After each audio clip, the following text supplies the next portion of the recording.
நல்ல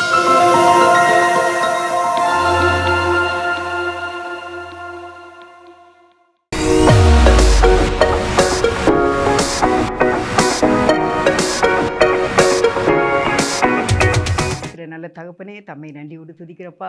ஹல்லேலூயா, ஹல்லேலூயா. நன்றி ஆண்டவரே, நன்றி நன்றி நன்றிப்பா. கோடான கொடி நன்றிப்பா, கோடான கொடி நன்றி. ஸ்தோத்திரப்பா. எங்கோ நான் வாழ்ந்தேன், அறியாமல் அலைந்தேன், என் நேசர் தேடி வந்தீர். எங்கோ நான் வாழ்ந்தேன், அறியாமல் அலைந்தேன், என் நேசர் தேடி வந்தீர். நெஞ்சார அணைத்து முத்தங்கள் கொடுத்து நிழலாய் மாறிவிட்டீர். என்னை நெஞ்சார அணைத்து முத்தங்கள் கொடுத்து நிழலாய் மாறிவிட்டீர். நன்றி உமக்கு நன்றி ஐயா, நன்றி உமக்கு நன்றி எங்கள் அப்பா பிதாவே, அன்பான தேவா, அருமை இரட்சகரே, ஆவியானவரே. ஸ்தோத்திரம். நல்ல ஆண்டவரே, உமக்கு நன்றிப்பா. உங்களுடைய வார்த்தையை சொல்ல தந்த கிருபைக்கு நன்றிப்பா. எங்களோடு பேசுங்க. நன்றி. ஆசீர்வதிங்க. இந்த வார்த்தையை கேட்கின்ற ஒவ்வொரு மக்களும் இந்த நிமிஷத்திலேயே உம்முடைய விடுதலையை அவர்கள் பெற்றுக்கொள்ள வேண்டும். இந்த நிமிஷத்திலேயே அவருடைய கட்டுகள் எல்லாம் அறுபட வேண்டும். இந்த வினாடியிலேயே உம்முடைய வல்லமை அவர்கள் மேல் இறங்க வேண்டும். சரீரத்தில் உள்ள உறுப்புகளில் இருக்கிற அநேக பிரச்சனைகள் இப்பொழுதே தீர வேண்டும். அல்சர், அலர்ஜி, இன்னும் உள் உறுப்புகள், இருதயம், இதயம், கல்லீரல், கணையம், பித்தப்பை, சிறுகுடல், பெருகுடல், கிட்னி, மூளை, நரம்பு, எலும்புகள், காதுக்குள்ள உள்ள எலும்புகள், நரம்புகள், பற்களில் உள்ள பிரச்சனைகள், நெஞ்சில் உள்ள காரியங்கள், கால்வலி, முட்டுவலி, கைவலி, இப்படியான சகல பிராபலங்களும் நம்முடைய பிள்ளைகளை விட்டு இப்பொழுதே விலகுவதாக. Name of Jesus. அடிக்கடி ஏற்படுகிற தலைவலி இப்பொழுதே விடுதலை ஆவதாக. வயிறு வலி இப்பொழுதே விடுதலை ஆவதாக. பரிபூர்ண சுகத்தை சரீரத்தில் கட்டளை இட்டரும். யெகோவா ரப்பா, யெகோவா ரப்பாவாக இருந்து நல்ல சுகம் தார். எல்லா ஸ்ட்ரோக் நோயிலிருந்து விடுதலையை தார். பிரஷர், சுகர், கொலஸ்ட்ரால் எல்லாமே நார்மலாக இருக்கட்டும். ஆண்டவரே, உங்களுக்கு நன்றிப்பா. ஜீவன், சுகம், பலன், தீர்க்காயுசு கொடுங்க. உம்மை தேடுகிறவர்களை நீர் கைவிட மாட்டீர். உமக்கே ஸ்தோத்திரம். உங்களை ஆசீர்வதியும். தேவ சமாதானம் இப்பொழுதே இறங்கட்டுமாப்பா. ஒவ்வொரு குடும்பத்தில் உம்முடைய வல்லமை இப்பொழுது இறங்கட்டுமாப்பா. கவலைகள் ஓடிப்போ. Name of Jesus. உம்முடைய கிருபை ஒவ்வொருவர் மேலும் இறங்குவதாக. உம்முடைய வசனம் பனிபோல் இறங்குவதாக. ராஜா, உமக்கே ஸ்தோத்திர ராஜா, ராஜாதி ராஜா. அப்பா, மை துதிக்கிறோம். மை ஃபாதர், உங்களுக்கு நன்றிப்பா, நன்றிப்பா. இயேசுவி நாமத்தில் நல்ல பிதாவே, ஆமென். கர்த்தருக்கு மகிமை உண்டாவதாக. தலைப்பு நீதிமொழிகள் 8வது அதிகாரம் 17வது வசனம். அதே காலையில் என்னை தேடுகிறவர்கள் என்ற ஒரு தலைப்பின் கீழாக செய்தியை கொடுக்க இருக்கின்றேன். 8வது அதிகாரம், நீதிமொழிகள் 8வது அதிகாரம் 17வது வசனம். என்னை சிநேகிக்கிறவர்களை நான் சிநேகிக்கிறேன், அதே காலையில் என்னை தேடுகிறவர்கள் என்னை கண்டடைவார்கள். அல்லேலூயா. அதிகாலையில் நம்ம கர்த்தரை தேட வேண்டும். இந்த நாளில் அதிகாலையில் தேடுகிறவர்கள் மிக குறைவாகவே இருக்கின்றார்கள். அதிகாலையில் தங்களுடைய கடமையை செய்வதற்கு அவருடைய நேரம் சரியாக இருக்கின்றது. அதிகாலையில் எழுந்து நம்ம ஜெபிக்க வேண்டும். என்னை தேடுகிறவர்கள் என்னை கண்டடைவார்கள். எப்போனா அதிகாலையில் தான். இந்த நாளிலே நம்முடைய வாழ்க்கையில் அநேக தோல்விகளுக்கு காரணம் அதிகாலை ஜெபம் இல்லாதது தான், அதிகாலை வேத வாசிப்பு இல்லாதது தான். அதனால் நீங்கள் இந்த நாளிலே அதிகாலை ஜெபத்தை ஏறெடுக்க வேண்டும். அதிகாலை கர்த்தருடைய சமூகத்தில் அவருக்கு ஸ்தோத்திர பலிகளை செலுத்த வேண்டும் என்று ஆண்டவர் விரும்புகின்றார். அந்த அதிகாலையில் தேடுகிறவர்களுக்கு கிடைக்கக்கூடியது நீதிமொழிகள் 8வது அதிகாரம் 18வது வசனம். ஐஸ்வர்யமும் கனமும் நிலையான பொருளும் நீதியும் என்னிடத்தில் உண்டு. ஐஸ்வர்யம் என்னிடத்தில் உண்டு. நீ என்னை அதிகாலையில் தேடினால் நீ பணக்காரனாய் ஆவாய், நீ பணக்காரியாக ஆவாய். உனக்கு கனம் கிடைக்கும்னா மரியாதை, உனக்கு மதிப்பு மரியாதை கிடைக்க வேண்டும் என்றால் நீ அதிகாலையில் என்னை தேட வேண்டும் என்று வேதம் சொல்லுகிறது. நிலையான பொருளும் என்னிடத்தில் உண்டு. நிலையான பொருள், உனக்கு நிலையாத அசையாத சொத்துக்கள் எனக்கு உன்னிடத்தில் தருவேன். என்னிடத்தில் இருக்கிறது. நீ என்னை அதிகாலையிலே தேடுவாயானால் அதை நீ பெற்றுக்கொள்வாய் என்று பரிசுத்த வேதம் சொல்லுகிறது. இன்னும் வேதம் சொல்லுகிறது, நீதியும் என்னிடத்துல உண்டு, நீதி உண்டு என்னிடத்துல, நீ அநியாயம் செய்ய மாட்ட, நீ நீதியாக தான் இருப்ப, அநியாயம் உன்னிடத்திலே காணப்படாது என்று ஆண்டவர் சொல்கின்றார். இந்த நாளில் அருமையானவர்களே, உங்களுடைய அதிகாலையுடைய ஜெபம் என்ன? உங்களுடைய அதிகாலை வேத வாசிப்பு என்ன? அதிகாலையிலே நீங்கள் கர்த்தரை ஸ்தோத்தரிக்கிறது எவ்வளவாக இருக்கின்றது என்று ஆராய்ந்து பார்க்கும்படியாக இந்த காலை வேளை 7 மணிக்கு இந்த கிராஸ் டிவியில் கர்த்தர் உங்களோடு கூட பேசி கொண்டு இருக்கின்றார். இந்த கிராஸ் டிவி மூலமாக இந்த காலை வேளையில் 7 மணிக்கு கர்த்தர் உங்களுக்கு சொல்லுகிறார், நீ என்னை அதிகாலையில் தேடு, அதிகாலையில் தேடுவாயானால் நீ என்னை கண்டுபிடிப்பாய். என்னிடத்தில் ஐஸ்வர்யம் இருக்கிறது, என்னிடத்தில் கனம் மதிப்பு மரியாதை இருக்கிறது, என்னிடத்தில் நிலையான பொருள் இருக்கிறது, நீ நீதியாக வாழக்கூடிய நீதியும் என்னிடத்தில் இருக்கிறது. இன்று முதல் இந்த நிமிஷத்திலேயே நீ நினைக்க வேண்டும், அதிகாலையில் என் ஆண்டவரை தேடுவேன், அப்பொழுது இந்த நிலையான காரியங்கள் என்னிடத்தில் உண்டு என்று கர்த்தர் சொல்கிறார். அருமையானவர்களே, நீங்கள் அதிகாலை ஜெபிக்காமல் நீங்கள் நிறைய தோற்று போயிருக்கிறீர்கள். உடைய வாழ்க்கையின் தோல்விக்கு காரணம் நீங்கள் அதிகாலையில் இறைவனை தேடாதது தான்.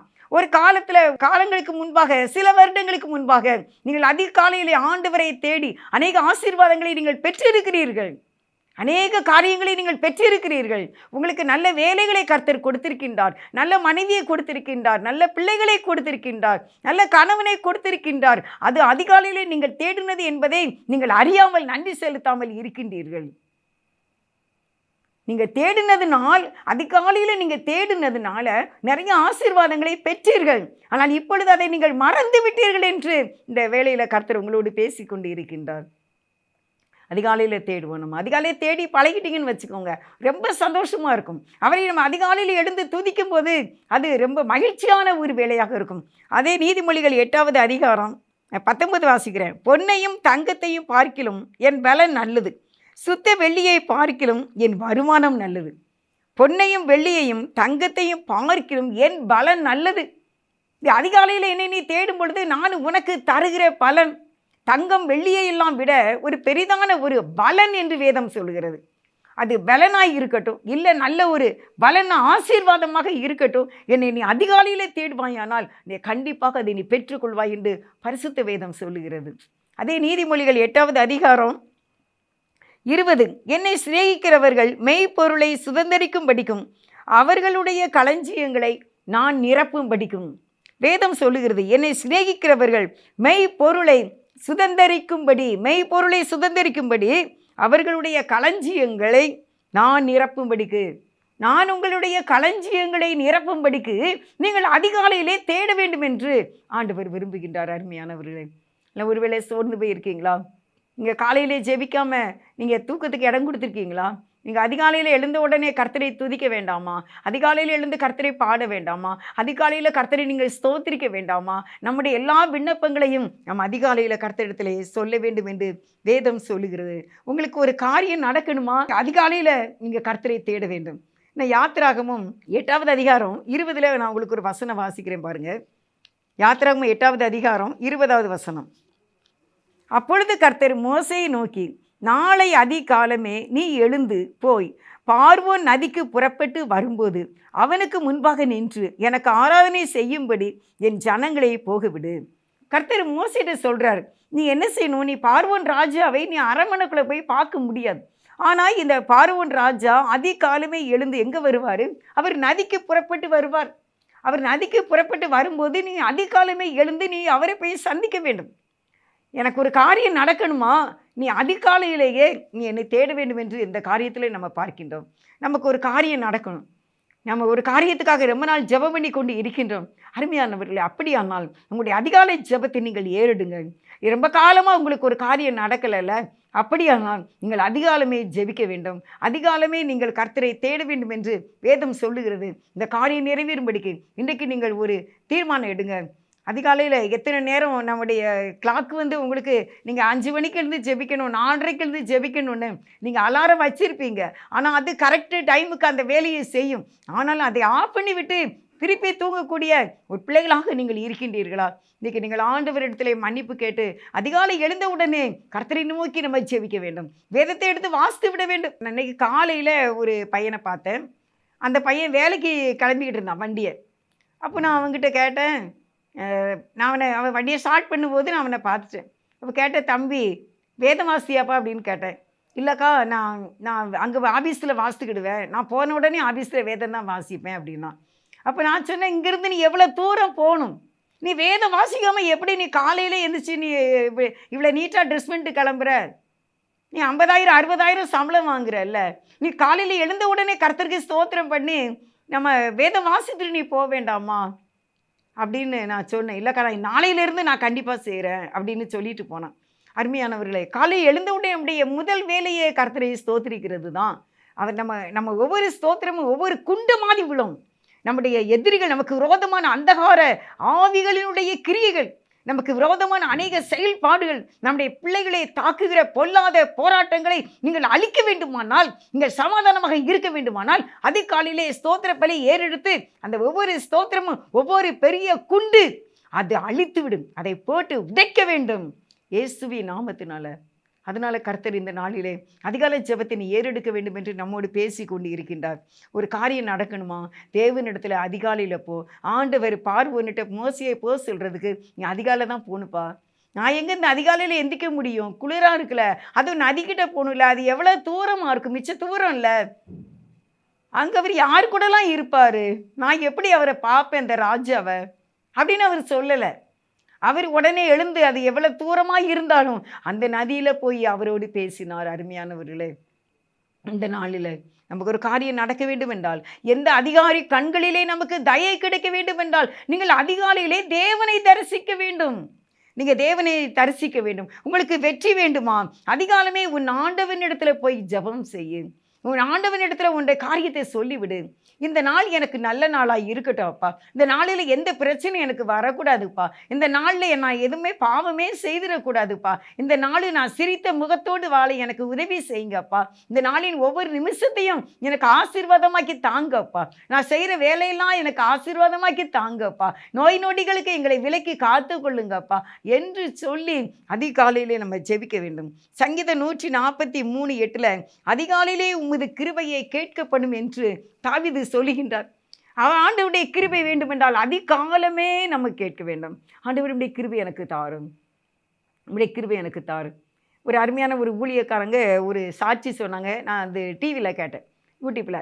என்ன அப்படின்னா, அவர் காலையில் ஜன்னல் பக்கமாக உட்காந்து பைபிள் படிச்சுக்கிட்டு இருந்தாராம்.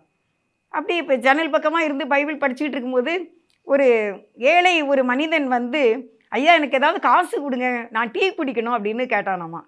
உடனே இவர் தன்னுடைய பாக்கெட்டில் இருந்த ரூபாய் எடுத்து உடனே அவங்ககிட்ட கொடுத்துட்டார். இந்தப்பா அப்படின்னு கொடுத்துட்டார். உடனே அவனே என்ன செய்துட்டான், வாங்கிட்டு போயிட்டான். உடனே இவர் தன்னுடைய கடமையை முடிச்சிட்டார். அதே மாதிரி அடுத்த நாள் காலையில் எழுந்து அவர் அதே மாதிரி வேதம் வாசித்து கொண்டு இருக்கின்றார். அப்பொழுது அந்த மனிதன் வருகின்றான், கேட்கின்றான், ஐயா எனக்கு ஏதாவது காசு கொடுங்க, நான் இன்றைக்கி டீ குடிக்கணும். அப்போ அவர் சொன்னாரா, நேற்று கொடுத்தேன்ல அப்படின்னு. அப்போ அவன் சொன்னானா, நேற்று கொடுத்தீங்கல்ல, அது நேற்றே செலவழித்து போயிட்டியா, இன்றைக்கி நீங்கள் தந்தா இன்றைக்கி நான் செலவழிச்சுக்கிடுவையா, இன்றைக்கி எனக்கு டீ குடிக்கிறது நீங்கள் கொடுங்கய்யா அப்படின்னு கேட்டானாம்மா. அப்போ இவர் உடனே பணம் கொடுத்துருக்காரு. அப்போ அவர் போன பிறகு தேவன் பேசினாராம், பத்தியாடா அவன் நேற்று காலையில் நீ கொடுத்ததை அவன் அந்த நாள் முழுவதும் செலவழிச்சிட்டான். உனக்கு நீனும் அதே மாதிரி, நீ நேற்று நான் உனக்கு கிருபை கொடுத்தேன், நேற்று உன்னுடைய வாழ்நாள் நல்லா இருந்துச்சுல, நீ நேற்று நல்லா சந்தோஷமாக இருந்தல, உன்னுடைய ஊழியம் ரொம்ப நல்லா இருந்துச்சுல, அப்போ இன்றைக்கி காலையிலையும் உனக்கு கிருபை வேணும்ல, நேற்று உள்ளது நேற்று செலவழிச்சிட்ட, இன்றைக்கி உனக்கு கிருபை வேணும், நீ என்னை தேடு, இன்றைக்கி நான் உனக்கு கிருபை தருவேன், நான் டெய்லி உனக்கு கிருபை தந்துக்கிட்டே இருப்பேன், என் கிருபை உனக்கு போதுமானதாக இருக்கும், இந்த கிருபை இன்றைக்கி நான் உனக்கு தாரேன், நான் உனக்கு டெய்லி தருவேன், உனக்கு தருவேன், உன் ஆயுசு பொழுது உனக்கு கிருபை தருவேன் அப்படின்னு சொல்லி ஆண்டவர் கற்றுக் கொடுத்தாராம்மா. அந்த ஏழை மகனுக்கு செய்த அந்த உதவியினால்.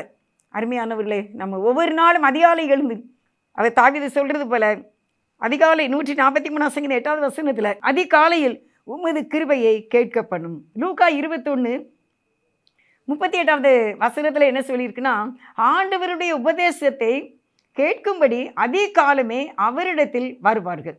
யார்? ஜனங்கள் எல்லாரும் எப்போ வந்துடுவாங்களாம்? அவருடைய உபதேசத்தை கேட்கும்படி அதிகாலமே அவரிடத்தில் வருவார்கள். உபதேசத்தை கேட்பதற்கு அதிகாலமே ஆலயத்துக்கு வந்திருக்கின்றார்கள். ஏசப்பா இருந்த காலத்தில் ஏசப்பாவும் அதிகாலமே ஆலயத்துக்கு போயிருக்கின்றார். இன்றைக்கி நம்ம அதிகாலமே நம்ம ஆலயத்தை தேட வேண்டும், நம்ம ஆண்டவரை தேட வேண்டும் என்று வேதம் சொல்லுகிறது. யோபு 1வது அதிகாரம் 5வது வசனத்தை நான் வாசிக்கின்றேன். விருந்து செய்கிற அவரவருடைய நாள்முறை முடிகிற போது யோபு, ஒருவேளை என் குமாரர் பாவம் செய்து தேவனை தங்கள் இருதயத்திலே தூஷித்திருப்பார்கள் என்று சொல்லி அவர்களை அழைத்து அனுப்பி பரிசுத்தப்படுத்தி அதிகாலமே எழுந்து அவர்கள் எல்லாருடைய லக்கத்தின் படியையும் சர்வாங்க தகன பலிகளை செலுத்துவான். இந்த பிரகாரமாக யோபு அந்நாட்களில் எல்லாம் செய்து வந்தான். ஹல்லேலூயா, ஹல்லேலூயா. தன்னுடைய பிள்ளைகளை அதிகாலமே எழுந்து அவர்களை வரவழைத்து அதிகாலமே அவர்கள் எல்லாருடைய லக்கத்தின் படியும் சர்வாங்க தகன பலியை செலுத்துவான். எப்படி இருக்குது பார்த்தீங்களா?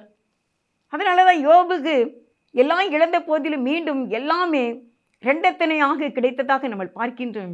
அதிகாலை எழுந்து செலுத்துகிற பலி, அதிகாலமே அவர் பாவ நிவிர்த்தி செய்கின்றார். காலையில் எழுந்து நம்ம கர்த்தரை ஸ்தோத்திரிக்க வேண்டும். காலையில் எழுந்து நம்ம பாவ பரிகாரம் ஆண்டவர்கிட்ட கேட்க வேண்டும். என்னுடைய குறைகளை மன்னியும் தகப்பனே. நிறைய பேருக்கு நம்ம தப்பே பண்ணலைன்னு நிறைய பேர் நினச்சிட்டு இருக்காங்க. இந்த உலகத்தில் நம்ம எது கெட்டதே நினைக்கவே மாட்டேன் அப்படின்னு சொல்லிக்கிட்டு இருக்காங்க. இல்லை, நமக்குள்ள அநேக சிந்தனைகள் வருது, அநேக போராட்டங்களை நம்ம வாழ்வில் சந்திக்கிறோம். ஃபாதர் பெர்க்மான் ஐயா சொன்னது போல வாழ்க்கை என்பது போராட்டம் தான். ஆனால் அதை நல்லதொரு போராட்டமாக எடுக்க வேண்டியது உங்களுடைய கையில் இருக்கின்றது. அதை நான் சவாலாக எடுத்துக்கொள்வேன். எனக்கு ஒருவர் இருக்கின்றார் என்னை விசாரிப்பதற்கு. நான் அவரிடத்துல சொல்லி நான் சொல்யூஷன் எடுப்பேன், நான் விடுதலை எடுப்பேன் என்று சொல்லுகிறவர்கள் அதிகாலையிலே தேடுவார்கள். அதிகாலையில் யோபு எழுந்து அதிகாலமே பாவ நிவிர்த்தி செய்தார். அருமையானவர்களே, இன்றைக்கு நாம் அதிகாலமே எழுந்து நீங்கள் முதலாவது கர்த்தரை ஸ்தோத்திரிக்க வேண்டும், அவரை நோக்கி ஜெபிக்க வேண்டும், அவரை பாட வேண்டும், அவருடைய வார்த்தை கேட்க வேண்டும். அதன் பின் உங்களுடைய கடமையை செய்யுங்க. அந்த கடமையை செய்வதற்கு முன்பாக உங்களுடைய நாவு கர்த்தரை துதிக்கட்டும். அப்படின்னா நீங்கள் டென்ஷனே ஆக மாட்டீங்க, நீங்கள் கோபமே பட மாட்டீங்க. உங்கள் வாழ்க்கையில் எல்லாமே முன்னேற்றமாகவும் ஜெயமாகவும் இருக்கும் என்று வேதம் சொல்லுகிறது. யாத்திராகமம் 16வது அதிகாரம் 7வது வசனம், விடியற் காலத்தில் கர்த்தருடைய மகிமையை காண்பீர்கள் அப்படின்னு ஆண்டவர் சொல்கிறார். விடிய காலத்தில் நீங்கள் ஜெபம் பண்ணீங்கன்னா என்னுடைய மகிமையை காண்பீர்கள். அப்போ அதிகாலமே கர்த்தரை தேடுறதுனால எவ்வளவு ஒரு பெரிய நன்மை இருக்குது பார்த்தீங்களா? அதிகாலமே கர்த்தரை தேடும்போது நம்ம கர்த்தருடைய மகிமையை பார்க்க முடியும். இந்த நாளிலே நம்ம அர்ப்பணிக்க வேண்டும். ஆண்டவரே, எனக்கு அந்த கிருபையை தாரும், நானும் அதிகாலமே உம்மை நான் தேட வேண்டும் என்று நான் வாஞ்சிக்கிறேன். ஆண்டவரே, எனக்கு அதிகாலையில் உம்மை தேடக்கூடிய கிருபையை எனக்கு கட்டளையிடுங்க என்று சொல்லி நம்ம ஆண்டவர்கிட்ட கேட்க வேண்டும். அருமையானவர்களே, யாத்திராகமம் 16:21 அதை விடியற் காலந்தோறும் அவரவர் புசிக்கும் அளவுக்கு தக்கதாக சேர்த்தார்கள். வெயில் ஏற ஏற அது உருகி போகும். இது என்னது? மன்னா. வனாந்திரத்திலே இஸ்ரவேல் ஜனங்களுக்கு ஆண்டவர் மன்னாவை கொடுத்தார், அவர்கள் புசிக்கும்படியாக. அந்த மன்னாவை என்ன செய்யணுமா? விடியற் காலந்தோறும் அவரவர் புசிக்கும் அளவுக்கு தக்கதாக அதை சேர்த்து கொள்ள வேண்டும். ஆனால் சூரியன் வந்து அங்கே வெயில் வந்துட்டுன்னா அந்த மன்னா என்ன செய்திருமா? உருகி போய்விடும். அந்த மன்னா உருகி போய்விடும். அப்படியானால் நீங்கள் லேட்டாக போயாச்சுன்னா அந்த மன்னா வந்து வெயில் ஏறும்போது அது உருகி ஒன்றுமே இல்லாமல் போய்விடும். அப்போ அந்த இடம் எப்படி இருக்கும்? எம்டி பிளேஸாக இருக்கும், வெறுமையான ஒரு இடமாக இருக்கும். நீங்கள் ஆவலோடு தேடுகின்ற மன்னாவை அங்கே பார்க்க முடியாது. அதிகாலையில் நீங்கள் தேடினால்தான் உங்கள் வயிற்றுக்கு ஏற்ப தக்கன அந்த மன்னாவை நாம் எடுத்துக்கொள்ள முடியும். இஸ்ரவேல் ஜனங்கள் இல்லை, நம்ம லேட்டாக அங்கே போயாச்சுன்னா அது எல்லாமே உருகி போயிடும், அங்கே ஒன்றுமே இருக்காது, வெறுமையான ஒரு வனாந்தரமாக இருக்கும். அப்போ நீங்கள் பசி வந்தால் என்ன செய்வீங்க? உங்களுக்கு வயிறு பசிக்கும் போது என்ன செய்வீங்க? அதனால் நீங்கள் அதிகாலையிலே போய் அதை எடுத்துக்கொள்ள வேண்டும். உங்களுக்கு எத்தனை பேருக்கு எவ்வளவு அளவு தேவையோ அதை நீங்கள் எடுத்துக்கொள்ள வேண்டும் என்று ஆண்டவர் கட்டளையிட்டிருந்தார். அருமையானவர்களே, இன்றைக்கு நமக்கு தேவையான நம்ம ஆத்மாவுக்கு வேண்டிய மன்னா, அந்த வேத வசனம், அந்த ஆசீர்வாதம் அதிகாலையிலே தேட வேண்டும். இல்லாவிட்டா நேரம் ஆக ஆக அது உருகி போகும். அது உங்களுக்கு ஒரு மனசு இருக்காது. நம்முடைய வீட்டுகளில் பல சத்தங்கள் கேட்கப்படும். எத்தனை பேர் ஸ்கூலுக்கு போகிறாங்க, ஆட்டோ சத்தம் கேட்கும், கார் சத்தம் கேட்கும், ஏன்னா அநேக சத்தங்கள் கேட்கும். தேவனுடைய பாதத்தில் நீங்கள் அப்படியே அமைதியாக நீங்கள் அமர்ந்திருக்க முடியாது. மார்க்கு 16வது அதிகாரம் 2வது வசனத்தில் அதிகாலையிலே அவர்கள் இயேசுவை கண்டார்கள். அதிகாலையில் தான் இயேசுவை கண்டாங்க. இந்த நாட்களில் நம்முடைய அதிகாலை ஜபம் எந்த அளவுக்கு இருக்குது அப்படின்னு சொல்லி நான் உங்கள் மத்தியிலே ஆண்டவர் இந்த கேள்வியை வைக்கின்றார். நீங்கள் ஏசப்பாவை ஏற்றுக்கொண்டு ரட்சிக்கப்பட்ட ஆரம்ப காலத்தில் நீங்கள் எப்படி நீங்கள் ஆண்டவரை அறிந்த காலத்தில் அவரை நீங்கள் தேடும்போது அவருக்குள்ளே நீங்கள் ரட்சிக்கப்பட்ட நாட்களிலே உங்களுடைய அதிகாலை ஜெபம் எப்படி இருக்கும்? நீங்கள் 1 மணிக்கெல்லாம் எழுந்து ஜெபித்த நாட்கள் உண்டு. நீங்கள் விடிய காலம் 3 மணிக்கெல்லாம் எழுந்து ஜெபித்த நாட்கள் உண்டு. அதிகாலமே 5:30 மணிக்கெல்லாம் நீங்கள் ஆலயத்துக்கு போன நாட்கள் உண்டு. இப்போ உங்களால் அதை செய்ய முடியுதா? முடியலல்ல. சோர்ந்து போக வேண்டாம். இந்த நாளிலே மீண்டுமாக ஆண்டவர் நம்மை தட்டி தட்டி எழுப்புகிறார். அதிகாலை நேரம் தட்டி தட்டி எழுப்பி அவர் கிருபையை தருகின்றார். அதிகாலையில் ஆண்டவர் என்ன செய்வார்? தட்டி தட்டி நம்மை எழுப்புகின்றார். ஆனால் நம்ம சோர்ந்து போய் நீங்கள் திருப்பி திருப்பி படுத்துக்கிட்டா அதுக்கப்புறம் என்ன செய்ய மாட்டார்? தட்டி எழுப்ப மாட்டார். சரி நீ போய் எப்படியும் இன்னைக்கு உனக்கு என்ன எந்த பிரச்சனையும் வரக்கூடாதுன்னா நீ அதிகாலமே என்னை தேடிக்கோ, அதிகாலமே என்ற கிருபை கேட்டு வாங்கிக்கோ. ஏன்னா அதில் தான் உனக்கு ஐஸ்வர்யம் இருக்குது. அதிகாலமே தேடும்போது தான் உனக்கு மதிப்பு மரியாதை இருக்குது. அதிகாலமே தேடும்போது உன்னுடைய களஞ்சியங்கள் பூர்ணமாய் நிரம்பும். இன்றைக்கி நீ அதிகாலையில் என்னை தேடுவாங்கன்னா நீ யார்கிட்டையும் போய் கடனுக்கு நிற்க மாட்ட, யார்கிட்டையும் போய் நீ வட்டிக்கு கடன் வாங்க போய் நிற்க மாட்ட. நம்ம எந்த அதிகாரிகள்கிட்ட போய் தலை குனிஞ்சு நிற்க வேண்டியதில்லை. நாம் நிமிர்ந்து நிற்கத்தக்கதாக, நம்ம தலை நிமிர்ந்து நிற்கத்தக்கதாக அதிகாலையிலே ஆண்டவரை தேட வேண்டும். அதற்கு நீங்கள் எந்த காரணமும் சொல்லவே சொல்லாதீங்க. அதுக்கு தான் இந்த விடியற் காலத்தில் அவர்கள் போய் அந்த வனாந்தரத்தில் மன்னாவை எடுத்துக்கொள்ளவில்லை என்றால் சூரியன் உதயமான பின்பு அது வெயில் ஏற ஏற அது காணாமல் போனதுனால ஒரு எம்டி பிளேஸை நீங்கள் பார்ப்பீர்கள், வெறுமையான இடத்தை பார்ப்பீர்கள் என்று அன்றைக்கு மோசே மூலமாக கர்த்தர் சொன்னார். அருமையானவர்களே, இன்றைக்கி நம்முடைய வாழ்க்கையில் அதிகாலமே தேடி பாருங்கள். அதிகாலத்திலே உங்களுடைய விண்ணப்பங்களை எல்லாம் சொல்லிடுங்க. ஆண்டவரே இன்றைக்கு இந்த மாதிரி காரியம், இந்த பிள்ளைக்கு இன்றைக்கி பரீட்சை நடக்குது, இந்த பிள்ளை இன்றைக்கி வேலைக்கு போகின்றான், என் கணவர் இன்றைக்கி வெளியே போகின்றாங்க, என்னுடைய மனைவி இன்றைக்கி வேலைக்கு போகிறாங்க, போகும்போது வரும்போது நீங்கள் பாதுகாத்து கொள்ளுங்கப்பா. எத்தனையோ ஆண்டு காலமாக எங்களை நீர் பாதுகாத்து பராமரித்து எங்களை வழிநடத்தி கொண்டு வருகின்றீர். ஆண்டவரை உங்களுக்கு நன்றி செலுத்துகின்றேப்பா. நீ ஊழியம் செய்கிறவங்களா அதிகாலையில் ஜெபம் பண்ணிடுங்க. ஆண்டவரை இன்றைக்கு இந்த ஊழியத்தை உங்களுடைய கரத்திலே கொடுக்கின்றேன். இன்றைக்கி நான் எத்தனை பேரை சந்திக்கணும்ப்பா, நான் எவ்வளோ பேருக்கு உங்களுடைய வார்த்தையை கொடுக்கணும்ப்பா. விதைக்கிறவன் ஒருவன் விதைக்க புறப்பட்டான், நான் இன்றைக்கு விதைக்க போகின்றேன். ஆண்டவரை இந்த விதை நல்ல நிலத்தில் விழுந்ததாக இருக்க வேண்டுமே, எனக்கு உதவி செய்யுங்க ஆண்டவரே என்று கேட்போம். ஆண்டவரே உம்முடைய வார்த்தை எனக்கு தாரும் என்று கேளுங்கள். ஆண்டவரே உம்முடைய பிரசன்னத்தினால் என்னை இந்த காலை வேளையில நிரப்புங்கள் என்று கேட்போம். வாருமையா போதகரே, வந்து எம்மிடம் தங்கி இருமப்பா. நான் எங்கே போவேன்? இந்த காலை வேளையில், இந்த அதிகாலையில் என்னுடைய கரங்களை விரித்து நான் உம்மை நோக்கி பார்க்கின்றேன். எனக்கு உதவி வரும் பர்வதத்தை நோக்கி நான் பார்க்கின்றேன். தேவனே எனக்கு உதவி செய்யுங்க. இந்த காலை வேளையில் உம்முடைய கரத்தில் வந்திருக்கேன். எனக்கு ஒரு குழந்தை கொடுத்துருங்கப்பா. என் பிள்ளைக்கு ஒரு திருமண காரியத்தை நடத்தி கொடுத்துருங்கப்பா. ஆண்டவர் எங்களுக்கு கோர்ட்டு கேஸுன்னு நாங்கள் இருக்கோம், இதில் எங்களுக்கு ஒரு விடுதலையை கொடுத்துருங்கப்பா. நாங்கள் எப்படிப்பா என் பிள்ளை ஜெயிலில் இருக்க முடியும், என்னுடைய கணவன் எப்படிப்பா ஜெயிலில் இருக்க முடியும், நீங்கள் எப்படியாவது விடுதலை தாங்க என்று நீங்கள் அதிகாலையிலே கேளுங்கள். என்னுடைய கணவன் குடிக்கின்றார், என் பிள்ளை குடிக்கின்றது, என் மருமகன் குடிக்கிறான் என்று கவலைப்படுகிறீர்களா? நீங்கள் அதிகாலமே எழுந்து ஆண்டவரே இந்த குடிகார ஆவியை எங்களுடைய குடும்பத்தை விட்டு எடுத்து போட்டுருங்கப்பா, உங்களுடைய பரிசுத்த ஆவியை நான் நிரப்புங்கப்பா என்று அதிகாலையிலே ஜெபிக்க வேண்டும். கணவன் மனைவிக்குள்ள வீணான தேவையில்லாத சண்டைகள் பிரச்சனைகள் வரக்கூடாது. நான் அதிகாலையிலே உம்மை தேடுகிறேன், அதிகாலையிலே உம்மை நமஸ்கரிக்கிறேன், அதிகாலையிலே உம்மை வணங்குகிறேன். ஆண்டவரே இப்பொழுதே உம்மை நோக்கி பார்க்கின்றேன். இந்த நாள் எனக்கு வெற்றி நாளாக இருக்கட்டும், இன்றைக்கு விசுவாசத்தை காத்துக்கொள்ளக்கூடிய நாளாக இருக்கட்டும், இன்றைக்கு நீர் என்னை ஆசீர்வதிக்கிற நாளாக இருக்கட்டும். நான் நெடுநாளாய் கேட்ட ஜெபம் இன்றைக்கு கேட்கப்படட்டும். நான் ரொம்ப நாளாக ஒரு காரியத்துக்காக நான் ப்ரேயர் பண்ணிக்கிட்டு இருக்கேன். ஆண்டவரே அது இன்றைக்கு எனக்கு கைகூடி வரட்டும்ப்பா. நான் எதையோ ஒன்று இழந்துட்டப்பா, அது இன்றைக்கி எனக்கு வேண்டும்ப்பா, அது இன்றைக்கி தான் எனக்கு அந்த நல்ல செய்தியாக இருக்கட்டுமாப்பா அப்படின்னு சொல்லி நம்ம ஆண்டவர்கிட்ட கேட்க வேண்டிய அருமையானவர்களே. சோம்பலாக இராதீங்க. சோம்பேறி ஒன்று என்ன செய்ய முடியாது, பெற்றுக்கொள்ள முடியாது.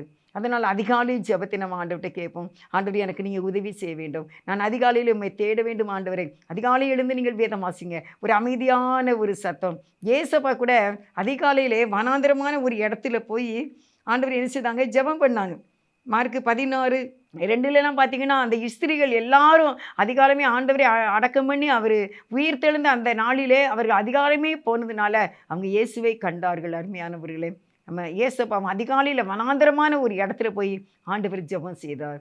அவருக்கே அதிகாலை ஜெபம் அவ்வளவு தேவை என்றால், ஏன்னா இரவு முழுவதும் அவர் அதிசயங்களை செய்ய வேண்டும், அற்புதங்களை செய்ய வேண்டும், கடலிலே கப்பலிலே பிரயாணம் பண்ண வேண்டும், அநேக கிராமங்களுக்கு நடந்து செல்ல வேண்டும், அநேக பிசாசுகளை விரட்ட வேண்டும், அநேக வசனங்களை போதிக்க வேண்டும். கப்பலில் உட்காந்து போதிக்கணும், கடலோரத்திலிருந்து போதிக்கணும், தேவாலயத்தில் போதிக்கணும், மலையில் ஏறி பிரசங்கம் பண்ணணும், வீட்டுக்குள்ளே ஜெபம் நடத்தணும், காட்டேஜ் மீட்டிங் நடத்தணும். அங்கே அநேக நோயாளிகள் வருவாங்க. அவர் தெருவிலே அவர் எங்கும் நடந்து சுற்றி திரிந்தார். அவர் எல்லாவற்றையும் நன்றாக செய்தார். அவரை அநேகர் நெருக்கினார்கள், அநேக கேள்விகள் கேட்டார்கள், அநேக என்கொரி இயேசுவாக்கு நடந்துகிட்டே தான் இருந்துச்சு. அநேகர் அவரை சூழ்ந்து கொண்டார்கள், மலையிலிருந்து கீழே தள்ளிவிட பார்த்தார்கள். என்ன எவ்வளவோ காரியங்களை இயேசுவாவுக்கு ஒவ்வொரு நாளும் நடந்து கொண்டிருந்துச்சு. 3 வருட காலமாக அவர் பட்ட பாடுகள் கொஞ்சமல்ல, அவருக்கு நடந்த என்கொரி கொஞ்சமல்ல, அவருக்கு இருந்த சிபிஐ மாதிரி அநேக கேள்விகள் பரிசேயர் சதுசேயர் எல்லாரும் அவரை தோண்டி துருவி நோண்டி எடுத்துக்கொண்டிருந்தார்கள். அதற்காண்டி அதிகாலையிலேயே அவர் ஜெபம் செய்திருந்தார்.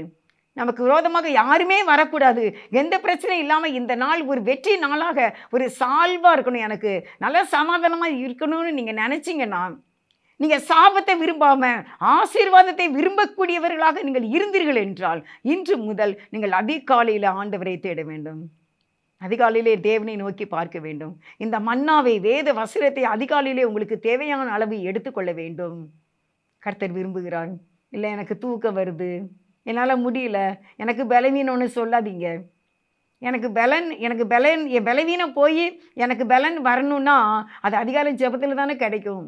அப்போ அதை எப்படி விட்டு விட முடியும்? அருமையானவர்களே, நீங்கள் காலையில் எழுந்து நீங்கள் கர்த்தரை நோக்கி கொஞ்சம் ஸ்தோத்திரம் பண்ணிடுங்க. கொஞ்சம் முழங்கால் படிக்கிட்டு ஜெபிக்கிறவங்க கொஞ்சம் முழங்கால் படிக்கிட்டு ஜெபம் பண்ணிடுங்க.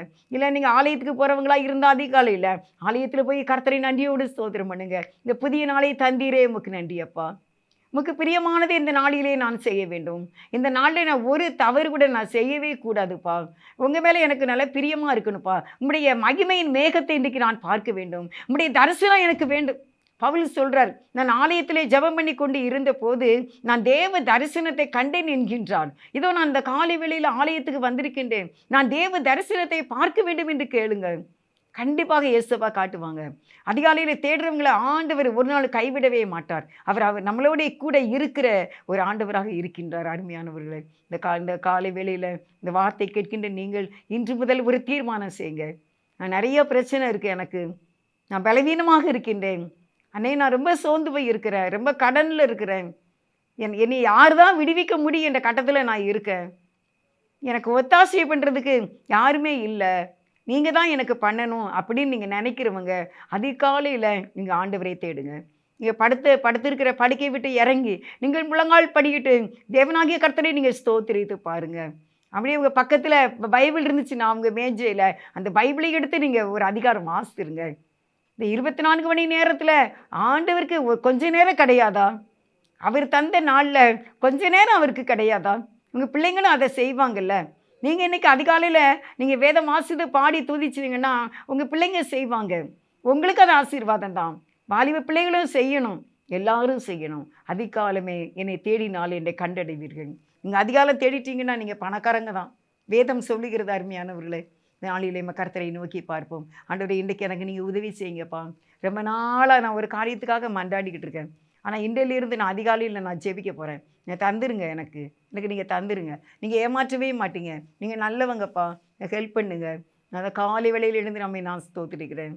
ஆதி அன்பிலே உள்ள அந்த ஜெபம், ஆதியில் இருந்த அந்த அதிகாலை ஜெபம் எனக்கு குறைந்திருக்கு. உண்மைதான், ஒத்துக்கிட்டேன் ஆண்டவரே. இன்றைக்கி நான் மன்னிப்பு கேட்கின்றேன். அதிகாலை ஜெபத்தை நான் கொஞ்சம் விட்டுட்டேன்ப்பா, என்னை மன்னிச்சுக்கோங்க.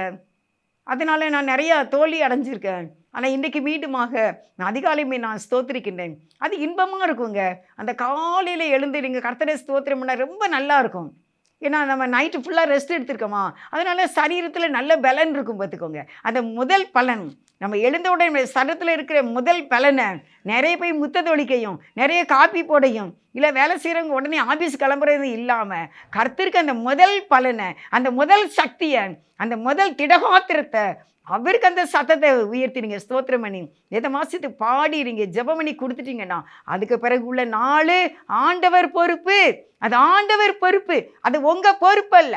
அவங்க குடும்பம் முழுவதுக்கும் தேவன் தான் பொறுப்பு, தேவன் தான் பொறுப்பு. ஏனென்றால் அதிகாலையில் மன்னா உங்களுக்கு ஆயத்தமாக இருக்கின்றது, ஆசீர்வாதம் ஆயத்தமாக இருக்கின்றது. இங்கே திருப்தியாக சாப்பிடுவதற்கு ஏற்ற மன்னா உங்களுக்கு ஆயத்தமாக இருக்கின்றது. அதிகாலையை தேடுங்கள், அதிகாலையில் தேடுகிறவர்கள் என்னை கண்டடைவார்கள், அவர்கள் களஞ்சியங்கள் பூரணமாய் நிரம்பும். ஜெபம் செய்வோம். அதிகாலையில் அன்பு நேசரேவும் திருமுகம் தேடி அர்ப்பணித்தேன் என்னையே. ஆராதனை துதி ஸ்தோத்திரங்கள் அப்பனே உமக்கு தந்தேன்.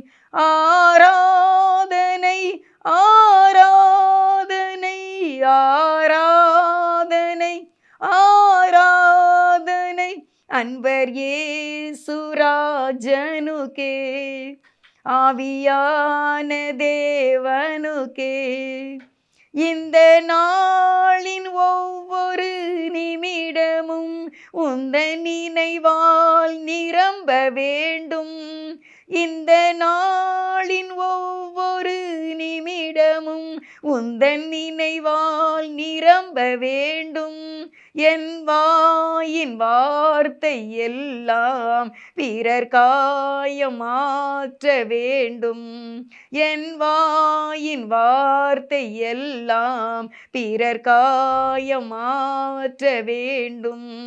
ஆராதனை ஆராதனை ஆராதனை ஆராதனை அன்பர் இயேசுராஜனுக்கே, ஆவியான தேவனுக்கே. அன்பர் இயேசுராஜனுக்கே, ஆவியான தேவனுக்கே. அதிகாலையில் அன்பு நேசரே, மை தேடி வருகின்றேனப்பா. இன்று முதல் எனக்கு அதிகாலை ஜெபத்தை தந்து என்னை ஆசீர்வதித்து எனக்கு களஞ்சியங்களை நிரப்பி இந்த நாள் ஊழியங்கள், இந்த நாளின் வேலைகள், இந்த நாளிலே எனக்கு வைத்திருக்கிற திட்டங்கள் எல்லாமே உம்முடைய சித்தப்படி சரியானபடி செய்து முடிக்கவும், பரிபூர்ண சுகமும் பலனும் தீர்க்காயுசும் வீட்டுக்குள்ளே தெய்வீக சமாதானமும் மகிமையின் மேகமும் எங்களை நிரப்பும்படிக்கு, தீர்க்காயுசை எங்களுக்கு தரும்படிக்கு இந்த கரத்தில் எங்களை தாழ்த்தி அர்ப்பணிக்கிறோம். பயப்படாதே, உன் வேண்டுதல் கேட்கப்பட்டது என்று சொன்னதற்காக உமக்கு ஸ்தோத்திரம். நன்றிப்பா. ஆசீர்வதிங்க. இயேசுவின் நாமத்தில் வேண்டிக் கொள்கிறேன் ஜீவனுள்ள நல்ல பிதாவே. ஆமென், ஆமென். God bless you.